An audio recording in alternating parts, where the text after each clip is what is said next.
Before I forget, thank you, Ani, for letting me take over the kitchen table. She'll say like she has a choice. She does have a choice, and I'm putting a deadline on myself, so that's why I gotta get to work. Anyway, love you, baby.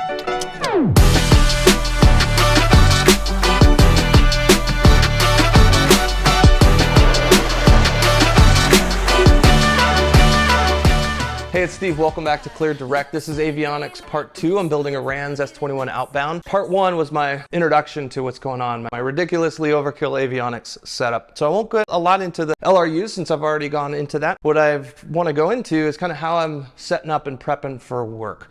So by and large, the biggest chunk of my time has been learning and designing my schematics or my interconnects. So this is an example of everything that I've kind of done so far. There's 10 pages of this. I'm sure I'll post it somewhere if you guys want it or are interested, but please know I am a first-time builder, and everything I'm showing you is not from experience. It's from watching other videos and hopefully using some common sense and hopefully doing it the best way I can. So before we get going and before we get into some of the tools that I'm going to be using, I did want to address some of the questions that were brought up from the last video. The first question was where I got these switches. So these I purchased at the same place that I got the carbon panel. So it's Aerosport Products, and they will custom design these switches, as well as you can pick what LED colors that you'd like. Okay, so that's pretty cool, pretty customizable. They're not super cheap, but I think they're gonna look great with the carbon panel. The second question that came up was from Josh at P2 Aero. He has an awesome build going himself. He's doing this amazingly boosted Yamaha snowmobile engine, so that's great. Follow him over there. His question, because he's putting in a Dynon system, his question was, hey Steve, you've got a bunch of redundancy here. Why have a third screen with the G5 right in the middle, that guy? And the answer is simple.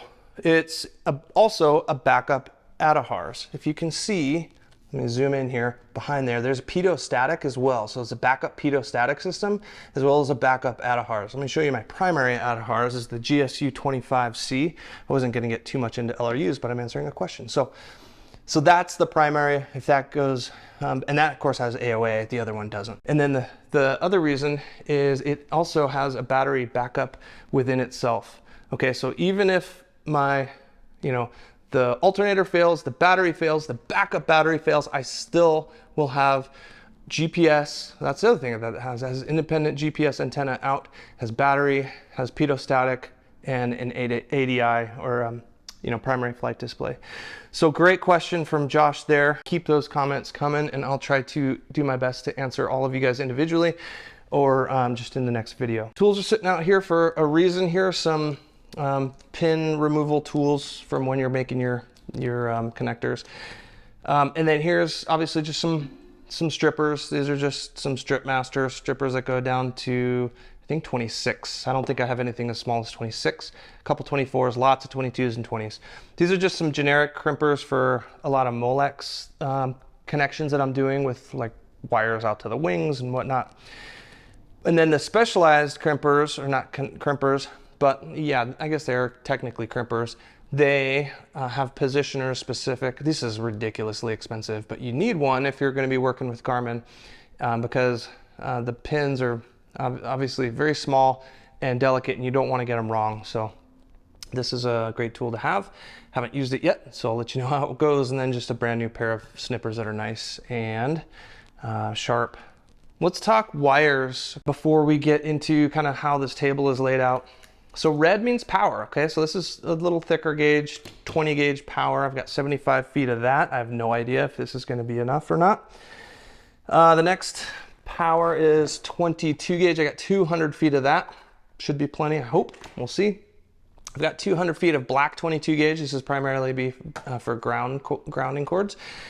And then of course 3 conductor cable. That's 22 gauge at 100 feet. And then I've got 100 feet of 2 gauge, 22 gauge conductors right there. So shielded conductors. That's going to be great to have, primarily for like comm and just data cables, with the exception of a specific data cable is this right here. This is specific for CAN bus It's 24 gauge data, but it's CAN bus specifically made for that purpose. Let's see, this came with the vertical power connector kit. It was extra, so I guess I'm cheating a little bit. It's got some crimped connectors on there. I don't even know what the gauge is. I gotta check those out and make sure that they're good for power. This is just gonna be some generic 24 gauge cable for the low or no voltage type of scenarios, which is like ground for like a push button to disconnect the autopilot or key the mic, that sort of application. And then we've got a little bit beefier cable here. This is 14 gauge. I only could afford 25 feet of it, but that's for like the boost pump, the things that are amp hungry. Okay, I've got some more wires. They're already laid in the wings, so the lights I'm not going to talk too much about. Okay, I've got the ignition right here, and I thought about doing a cool push button start, but then I need extra switches for the ignition and then a push button start, and this came with the kit, so I guess I'm cutting costs because I'm exorbitantly over budget for all these avionics. But that's there, and then we pretty much already talked about the battery backup and everything else. Something new is just a ground bar here, you can see that. But you're noticing that I've got everything marked, all right? It's not just haphazard, it's actually strategic. In the cockpit area, it actually is mapped out one-to-one, everything's where it needs to be. But then, of course, you can't go down into the floor and aft, so I have a run right here. So every place where I have a turn, right? So this goes, aft to the back of the cockpit and then down to the floor. Well, that's represented by this run right here, dimensionally accurate. And then wherever there's a turn or a corner, I've got a screw in this MDF board with just some tubing I cut and threw over it so that it can hold the lines, and I can zip tie or just twisty tie lines to it as I'm building going forward.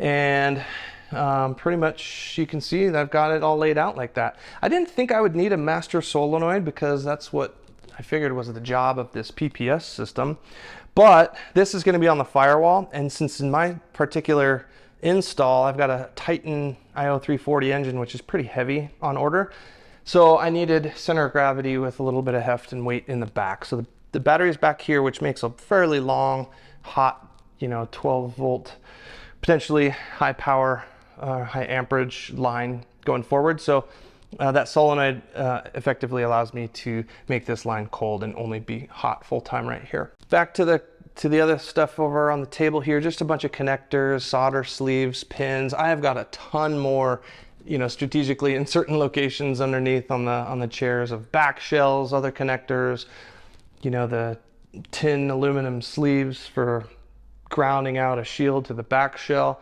All that stuff I've had to learn and I haven't yet actually done, and I think I'm procrastinating a little bit by doing this video, but I wanted to get this out so that I could just kind of focus on the stripping and making the connections and whatnot.